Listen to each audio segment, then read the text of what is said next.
Catherine Bernardo, may pangamba na baka maikasal si Alden Richards sa ibang babae.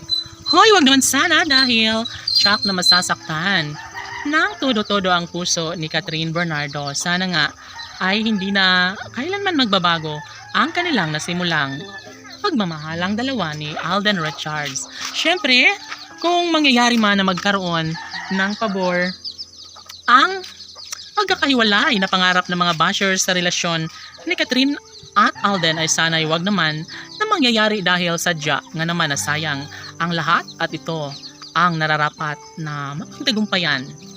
Ang mga bashers ay nariyan lamang na patuloy na naninira at umaasa sila na mawasak ng tuluyan ang relasyong nagbibigay kilig sa taong bayan. Ang Catden Love Team na siyang pinaka inaabangan ng lahat.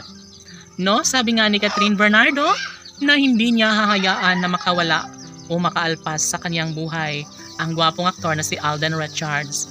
And yes, ito ang bagay, mga desisyong nagbibigay kaligayahan sa kanilang mga tagahanga. Siyempre, kung anuman ang mga pangyayari, kung anuman ang nasa loobin ng dalaga, ay dapat lamang na mapaghandaan na ni Alden Richards ang lahat. Dahil kung tutuusin, mas matimbang pa rin ang pagmamahal na nararamdaman sa mga puso ni Alden at Catherine at dapat na kanilang patunayan. Dapat na deadman na lang ng Catden Love Team kung anuman ang mga panininira sa kanilang pagmamahalan. Labis-labis ang paniniwala ng taong bayan na makakayanan din bandang huli ang relasyong tunay ng dalaga at binata. Of course, hindi papayag si Alden at Catherine na gano'n na lang ang posibilidad na mangyayari.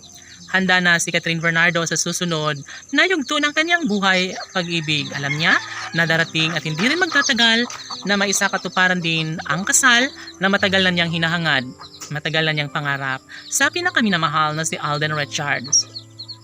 Of course, sabi nga ni Alden Richards na masaya na siya ngayon dahil nariyan si Catherine Bernardo na patuloy na sa kanya'y nagmamahal at nagbibigay malaking pag-asa daan tungo sa pagkakatagumpay at pagkaroon ng walang hanggang kaligayahan. Siguro nga ay tama na para sa matagal nang pinangarap ng mga bashers na mapaghiwalay ang Catden Love Team. Siyempre, kung ano man ang kanilang mga pangarap, yes, sadyang ito na nga talaga ang isa sa pinaka-inaabangan at pangarap ng lahat. Alam ng mga netizens na magiging pabor din ang panahon sa kung anuman ang relasyong nagbibigay kaligayahan sa puso ng dalaga at binata. Laban!